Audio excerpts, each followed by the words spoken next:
Hello. Trying to Hi. get this on Facebook right now. I'm still eating. Again? I know. Couldn't do it. All right, everyone. I think we're up on Facebook. I'm going to check and make sure it worked.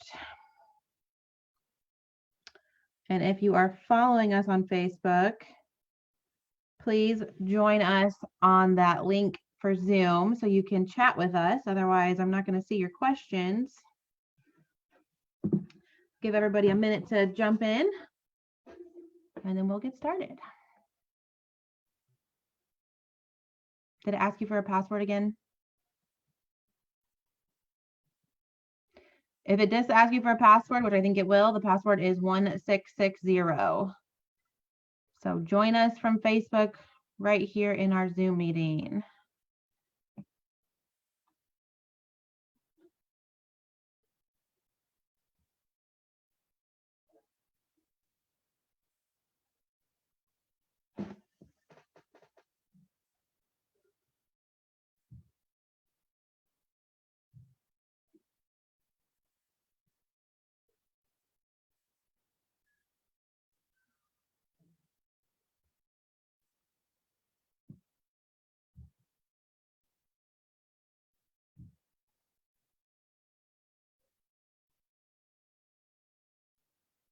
All right. Well, today we are going to talk about some more sports psychology, and this is one of my favorite lessons. We are going to talk about stress management and relaxation, but specifically, we're going to kind of focus on some imagery at the end, which I just think imagery is fantastic, and I'm kind of intrigued by it. So that's why I like to share with everybody. So I'm going to share my screen here. Can you see that? Okay. And I'm going to open up my thing here so I can see maybe. Won't let me see my presentation.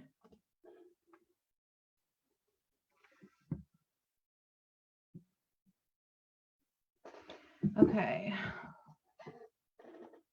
Hold on a second. There we go. Okay. All right. So again, we're going to do a little overview. So those of you guys who haven't been with us the last 3 weeks can know what we've been talking about.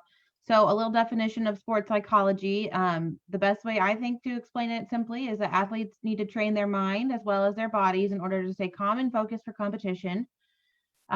Learning some specific skills that can help you reduce stress, stay calm, boost confidence, keep a positive attitude. It also involves overcoming setbacks and mistakes. So if you have something happen in your sport that doesn't go the way you like it to, the ability to kind of flip around your attitude or your mindset and come back from that is very important. A good example is our favorite Patrick Mahomes is a professional quarterback for the Super Bowl winning Chiefs. And how many games did he have this year that, they were maybe losing at halftime or had a bad first part of the game, but they came back and won. So without his ability to turn around that attitude, obviously he's not the only person on the team, but he is the quarterback, and he is a lot of the times the one that came back with that good attitude. If he didn't have that, they may not have won those games. And then also enhancing social aspects of sport, connecting with others and giving positive feedback is part of sports psychology as well. All right. I'm going to give one more shout out to people on Facebook. If you're watching on Facebook, please join us. Again, this is one of my favorite weeks. We're going to talk about imagery towards the end and about relaxation techniques. So join us in the Zoom link so you can chat with us. Otherwise, I'm not going to see your comments. All right. Last week, I left you guys with some homework. I wanted you to practice some of the skills we've talked about, the journaling, the positive thinking, reframing your thoughts, maybe come up with a mantra. And I just wanted you to do something, or at least just, I know Jess had mentioned last week that she was just working on being more aware of her thoughts, which is also a big part of it. So if anybody wants to share any experiences they had this last week or things they've done, I'd love to hear it.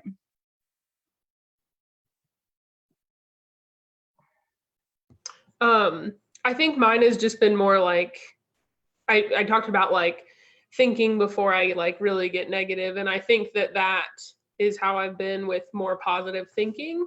is I've just been better about not just going straight toward the negative thought process, and instead kind of trying to see it from different angles. Good.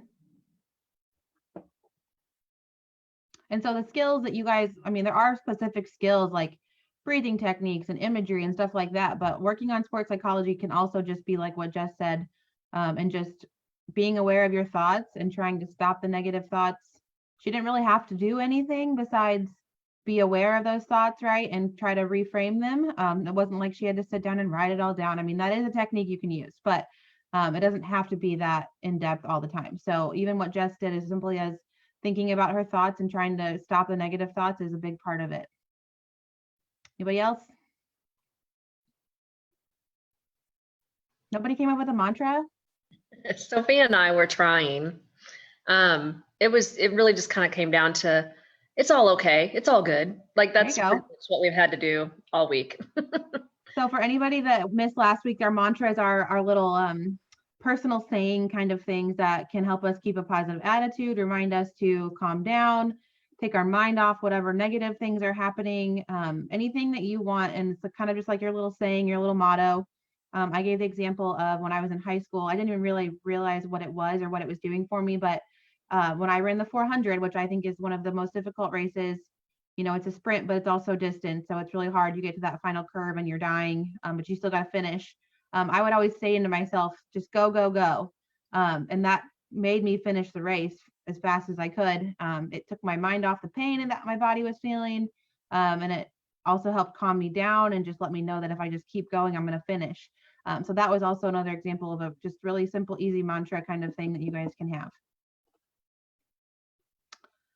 All right, so this week we're going to talk about relaxation, anxiety and stress. All those things kind of go together.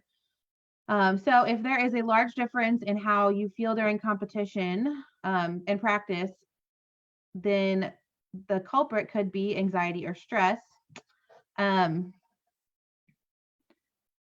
sometimes when we feel stress, we feel tense muscles, we feel increased heart rate, right?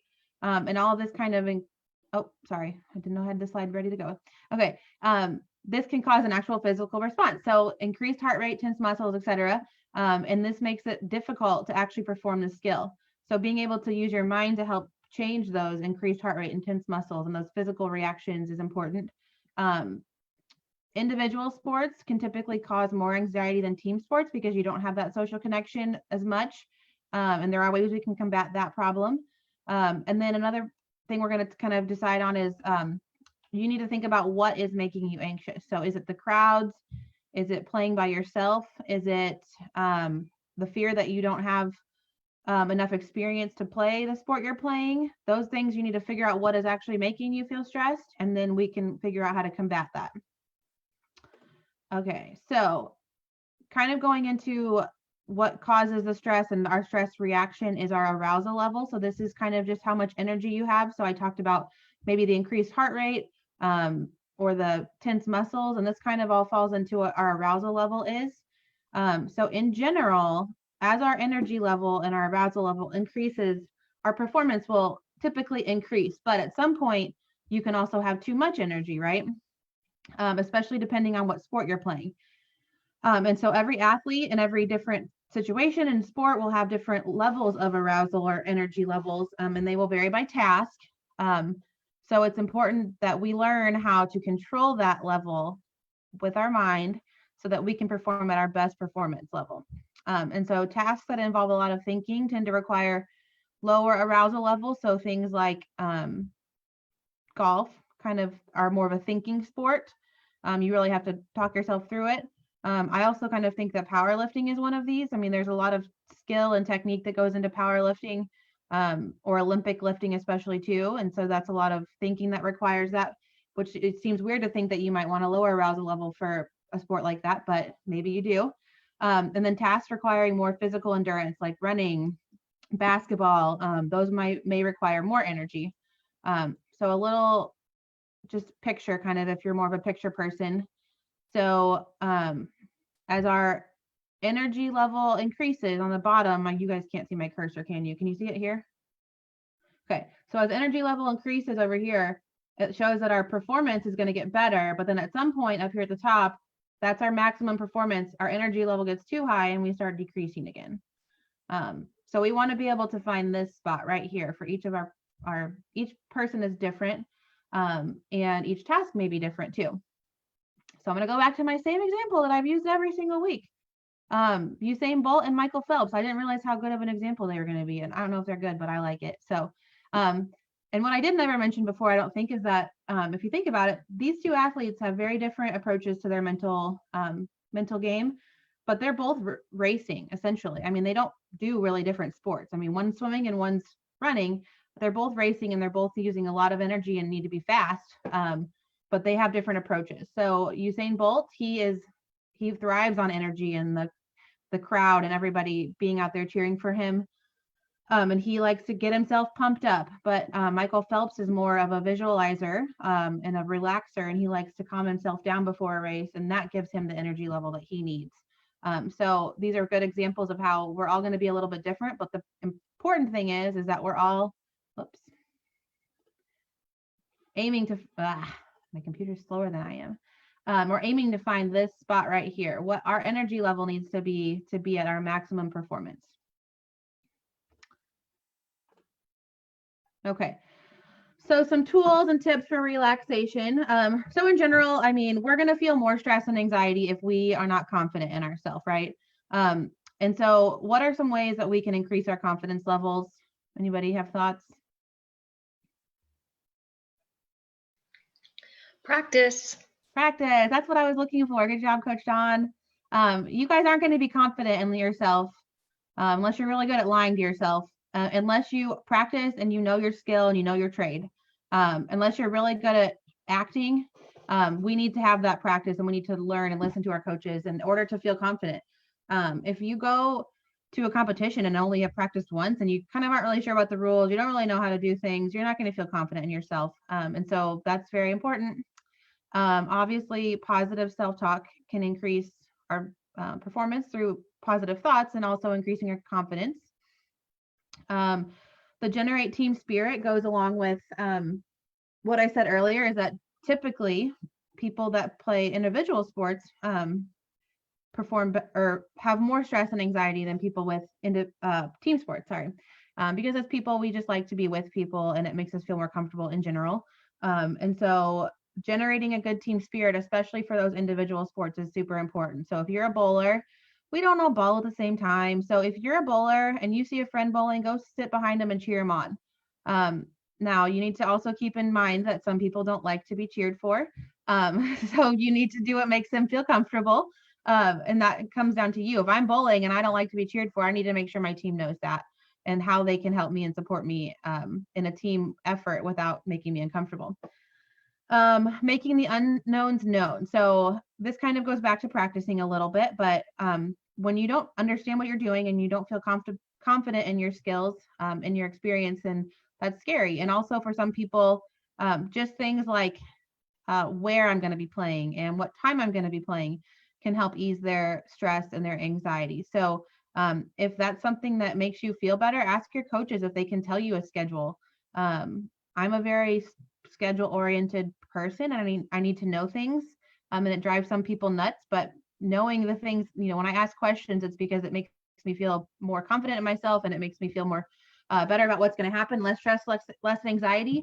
And so when I ask questions, it's because of that, and it makes me feel much better. So just things like I said, where you're going to be playing, when you're going to be playing, who you're going to be playing against, those can all reduce your stress and anxiety.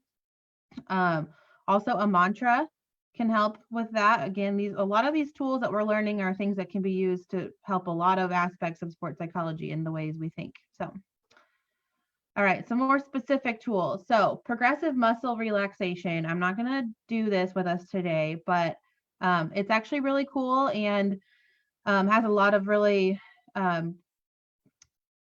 positive things that come out of it. Does either of you guys know what progressive muscle relaxation is? I mean, it kind of goes into the same thing as stretching and yoga type stuff. They all have the same idea.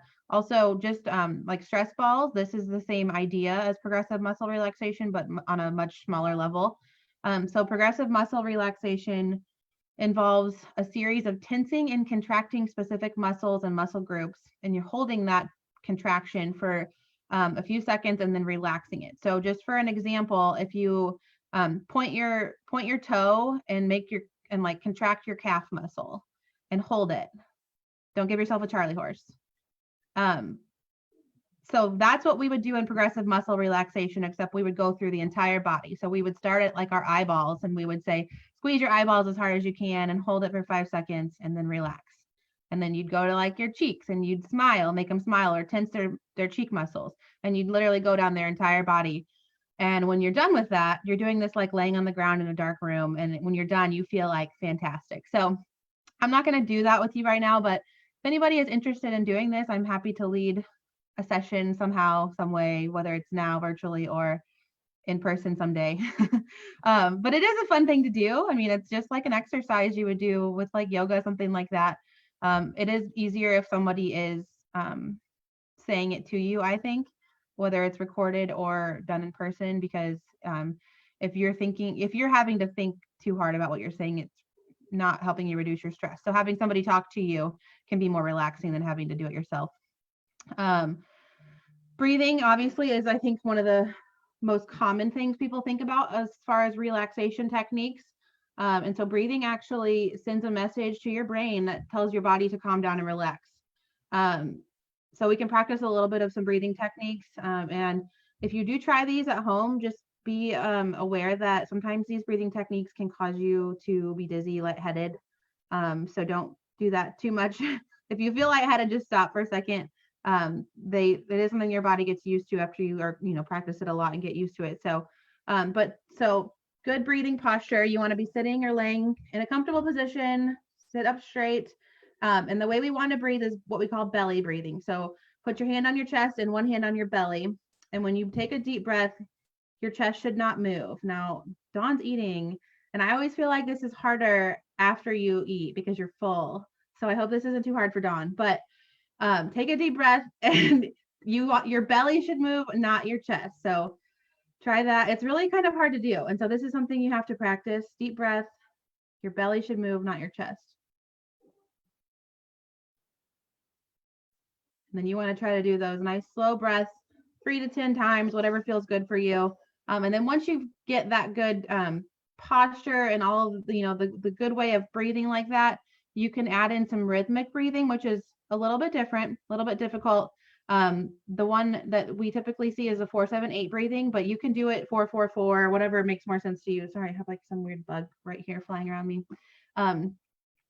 So what you're going to do is you're going to breathe in for 4 seconds. You're going to hold it for 7 seconds and then try to breathe all of it all the way out for 8 seconds. So we can practice that. I'm not going to do it with you because I need to count for you. So I'll count, you guys breathe, still doing try to do your hand on your chest, some hand on your stomach thing. So we're going to breathe in, 2, 3, 4, hold it, 2, 3, 4, 5, 6, 7, and out, 2, 3, 4, 5, 6, 7, 8. So doing that a couple times should help you relax a little bit. Just kind of, you can even close your eyes if that makes you feel better. You definitely don't want to have like somebody counting to you like I was just doing, because that might stress you out more. Quiet spots maybe are good for you. What I teach in our Alps class is we do a pinwheel. So if you know the little pinwheel that you guys put in your gardens that has, it spins and it spins in the wind and you have like on a stick. These are kind of a fun thing to do for athletes to keep their mind off of, it makes them focus on the pinwheel instead of the breathing or the stress that they're feeling. But having them do that breathing exercise into the pinwheel. It doesn't really make it better or worse. It's just more of a fun way to do it and more of a visualization kind of thing. So any questions about breathing or muscle relaxation? Thoughts, anything you want to add, share? Okay. Now we're going to delve into some imagery. Okay, so imagery is also can be called visualization, but we don't like to necessarily call it that because it's more than just visualizing and seeing. we use all of our senses to create or recreate a specific experience in the mind. So the goal of imagery is to create in your mind exactly what you want your body to do. So how does it help? Mental rehearsal. You can actually, we're going to talk about it in a second, but you can actually train your body through your mind by, learn to compete more effectively.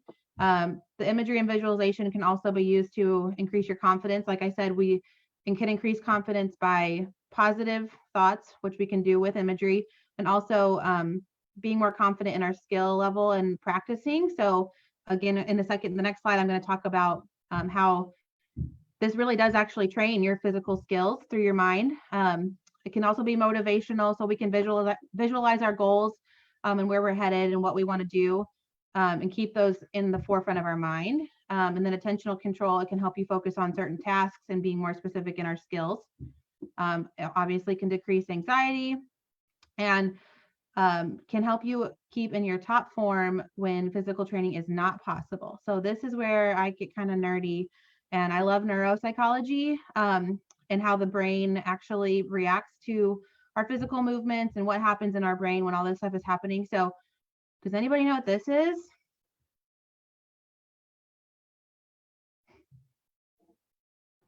that like the connections in your brain? Yeah. So without going too much into the science of it, I do think this is really cool to understand. So these are like neurons and the connections in our brain. So when we learn anything, our brain fires and it makes these connections, and the connections can get stronger. And so that's how, when we learn things, this is why practice is so important. So when athletes can visualize their actual skill, it's kind of the same thing as actually practicing the physical skill, because they have found what they do is they put these caps on you, and they can trace the reactions and the firing of these neurons in your brain and see what parts of your brain light up. And they found that when you visualize your skill happening, so let's say I visualize shooting a basketball, the same parts of my brain light up as when I actually shoot the basketball. So essentially, you're strengthening all of these neuron connections when you're visualizing what you're doing. So you're basically just physically practicing. So that's why visualization can be so great and so helpful. Is that simple enough to understand? I don't want to like go too much into the science of it, but I do think it's really cool that you guys to know that when you visualize things, you're actually really training your body. So it is really important. All right, so some tips for completing imagery. Again, we're the whole idea of this is that we are practicing our skills visually, but we also want to reduce our stress and anxiety. So being calm and relaxed is important. So you want to find a spot where you're comfortable. Most people don't like to be watched while they're doing imagery, so finding a spot alone is usually good. Comfortable spot, so laying on the floor, on a couch, or on a chair that's comfortable for you is good. You want to keep a positive focus. Obviously, when we're still learning this, it's something that we want to keep very simple. Incorporate physical movements related to your sport into your imagery. So if your coach just taught you how to shoot a basketball today and they broke that skill down and they told you about place your feet like this, put the ball in your hands like this, and all of the different steps to shooting that basketball, you want to make sure you incorporate all of those things into your imagery. And then we want to be prepared and plan our imagery ahead of time. And then practice makes perfect. So we want to do it all the time. The more we do it, the better we'll get at it. And so imagery can be, let's see, go to the next slide here. There's different components to our imagery. So everybody kind of sees their own imagery differently. And some of the components are, I was going to say in the last one, that they can be given to you. So I can read you guys imagery and help you make your own imagery in your mind, or you can totally just make it up on your own. And typically doing your own imagery is more difficult than having somebody read it to you or guide you through it. So usually we're going to start with guided imagery, and then you're going to get better and better and better at it, and you're going to be able to do it yourself. But in general, there's the vividness is a component of it. So how clearly you can see it. And we're going to do some practice here. So when we practice it, I want you guys to try to keep this stuff in mind. So how clearly you see it. Do you see all the tiny little details? Do you see a big wide perspective, or do you just see very like tunnel vision, kind of like small portions of it? It doesn't matter which one you do see. I'm just saying everybody does it differently. So just keep in mind and be aware of how you're seeing it. Your controllability. So how good you are at actually controlling what you're seeing. Again, we want to see positive things. So if you're having a hard time seeing positive things, that's not very good controllability. We want to be focused on the good things. The whole idea with imagery is that we're seeing things that are going to relax us and keep us stress-free. So your controllability and being able to control what you are seeing is important. Like I said, it's good to come in with a plan and be prepared for your imagery. So even if that means you kind of have to like write some notes down before you do your imagery, things to remind yourself of, but you have to be able to control that. And you can kind of think of imagery as sort of like what you look like when you dream. I mean, at least I see real pictures when I dream. And sometimes they're black and white, sometimes they're in color, and it's different. So this is kind of comparable to that, except for with dreams, you're not really controlling what you're seeing. Your perspective is something that a component of imagery want to keep in mind. Again, this one doesn't matter which way you see it. It's just different for everybody. So internal perspective means that you are like seeing your imagery through your own eyes. So you're just looking out at the world like you see in regular day. An external perspective means that you see yourself in your imagery. So you're watching yourself from a different perspective, if that makes sense. That makes sense? Okay. And then facilitative or debilitative. So that means, is it helpful or not helpful to you? Obviously, we want it to be helpful. And then there's so many modes of our visualization and imagery, which is why I said we don't call it visualization necessarily, because it's not all visual. So these are all things to keep in mind when you are doing our imagery in a second here. What mode do you see, hear, feel things, smell? All of those things are things you want to keep in mind. And again, these are things that you kind of build on. So typically somebody is going to see the visualization or the imagery, but you may not hear things until, you get some better practice at it. You want to be able to incorporate as many of these things in as possible, but you might not do that. And that's something that we have to practice and learn and get better at. Questions on that? Okay, so let's practice. And I'm going to say, go ahead and if you want to turn off your camera so nobody can see you, so you don't feel uncomfortable being watched while you're doing this. I'm going to lead you guys through some just really short guided imagery. We're going to do 2 different ones so you can kind of practice and talk about it afterwards, but do try to keep all of those things in mind. So find a spot where you're comfortable, lay down, relax, shut off your camera if you need to, and then close your eyes. And I'm going to go through this script for you. All right, imagine your house. You are standing outside at the front of your house. Notice the colors, the windows, and all of the details. Walk to the front door. Notice how your house seems to get larger as you get closer. Put your hand on the door handle. Open the door and walk into your house. Walk through your house to the doorway of your bedroom. Pay attention to all of the colors of the walls, the furniture, the windows, and the floor. Notice the details as you look around your room. Now turn around and walk back to the front door of your house. Open the door and walk out. Turn around and look back at your house.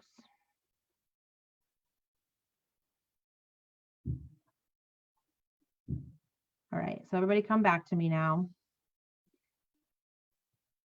So that was just a very simple detail picture, imagery. It didn't have anything to do with sports. It was just kind of a practice at using imagery and creating it in our mind. So does anybody want to explain what they saw or felt or heard or smelled? I didn't smell anything.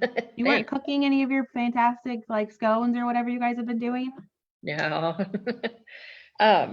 No, but it was it's mainly visual, like for me. I didn't hear anything. I could picture everything that I could see, and that the warmth of the room, I guess, was kind of a feeling. Okay. But did you see colors and Mhm. like I see my hand actually like reaching for the door. I see mine from my own perspective typically, stuff like that. So Yeah, it was definitely from my perspective. I didn't see myself doing it. good. Okay. What about you, Jess? I think it's the same way. I think it's just visually seeing like as if you're coming from like I was like going from like the driveway, made me think that I was coming from my driveway and then like up my steps to the door. So I just think it's cool to see how everybody sees things differently. And we did do this in our ALPS class once with several athletes, and them explaining to me what they saw, and the visualization they did was really cool.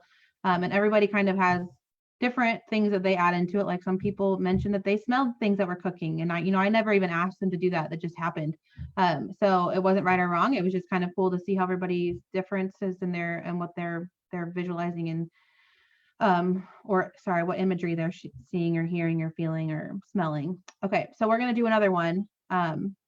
This one's going to be more sport related and kind of give you an idea of how you can use it within your sport. So again, find a comfortable spot, turn off your cameras if you want to. Okay, and close your eyes. All right. Imagine yourself at a champion competition in your sport. There are only a few seconds left and you realize you are about to win. You feel your heart beating faster and butterflies in your stomach as the anticipation builds. Then finally it is over and you have won. Picture how you will react to knowing you have won. Experience all the emotions you are feeling. Experience the sights and sounds around you. All right, come back to me again. Okay, and so these, again, these are just really short options. This one is a little bit more leaving it up to you guys to picture what you're picturing. So I'm interested to see what you guys saw and felt during this, because it wasn't as detailed and me telling you what to think. So go ahead, and if anyone have what they saw or how they reacted or the emotions they were feeling, all those things. Everybody has a different reaction to winning. So I'm kind of excited to see what was funny because you had pointed out, that, okay, on the last one I saw, it was from my point of view, but for some reason on this one, maybe because I don't play sports as much anymore, I saw myself doing that. That's interesting. You know what I mean? Yeah.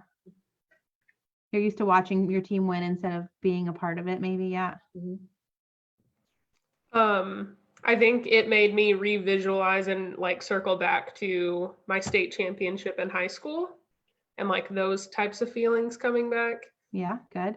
Like some people have like a victory dance kind of thing they may do or whatever. And so this can also be used like for a very specific skill. So obviously you can, the more like if you're doing it alone, you can be more specific to you and like what you want to accomplish and like what you want to see in your imagery. We actually had a coach in high school, my track coach, who would do this with us. And he focused more on like setting a relaxing scene and getting us prepared for our competition, and that kind of thing. But he did read us guided imagery like as a team, and it was effective for the whole team. But like I said, it can also be done by yourself and it can be way more specific to yourself.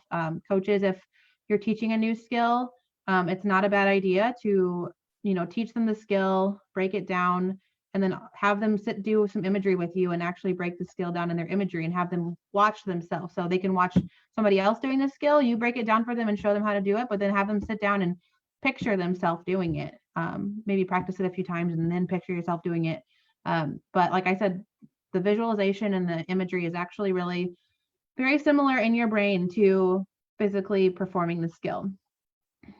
Okay. So just some general tips for using our skills. This is the same slide we've been talking about every week. So just going to hit it again, making sure that all these skills we've learned, the journal keeping, the reframing our thoughts, the stopping negative thoughts, our imagery, breathing techniques, all those things that we learned, whatever skills that you think you're going to use regularly, or that you think are beneficial to you, you need to make sure you're doing them all the time. Practicing these skills doesn't make them better, just like practicing our physical skills gets better. So whatever things that you prefer to do, like if I like to do imagery, I also like to do some breathing stuff. You need to practice that all the time. if you show up at your game and you just decide, I'm going to do imagery today, it's not probably going to be very effective for you because you're not used to it. So make sure you're practicing. Make sure you're the one choosing your mental training program. So the skills that you're using, I do think that coaches can help with like imagery and teach you how to do that kind of stuff and breathing techniques. But if it's not something that works for you, then it's not what you need to be doing.